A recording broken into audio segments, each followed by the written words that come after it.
Պարոն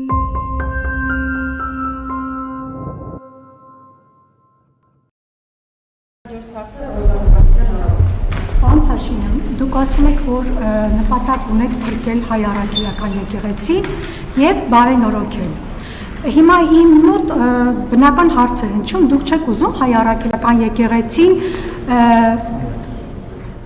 ուզում հայ առաքելական եկեղեցին փրկել օրինակ Ադրբեջանի գործողություններից, ասպատակություններից, հա, մենք գիտենք, որ Ադրբեջանը ամենօրյա ռեժիմով Արցախի տարածքում ոչնչացնում է հայկական մշակութային ժառանգությունը։ Թե ձեր գործողությունները միտված են նրան, որ եկեղեցուց այդ սեփականությունը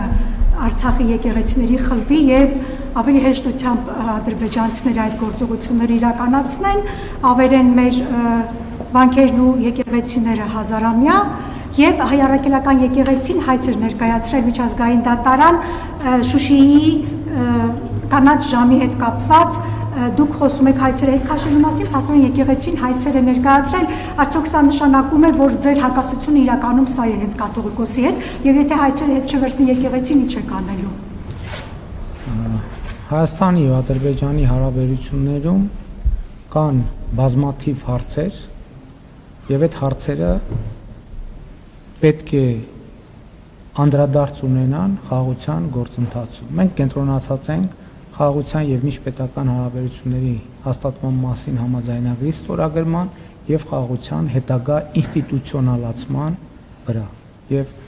մենք բոլոր հարցերը դիտարկում ենք այս տրամաբանությամբ եւ այս առաջնահերթությամբ։ Ինչ վերաբերվում է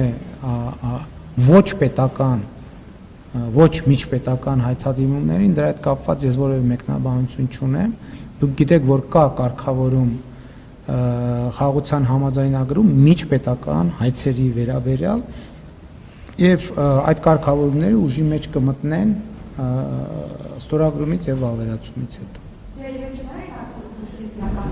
Իմ վեճը կաթողիկոսի Կտրիչ Ներսիսյանի հետ այն է, ինչի մասին ես հրապարակային խոսել։ Ես ընդհանրապես թաքուն վեճեր չունեմ։ Վեճի ամբողջ իմաստն է նա, որ վեճը, բանավեճը հրապարակային։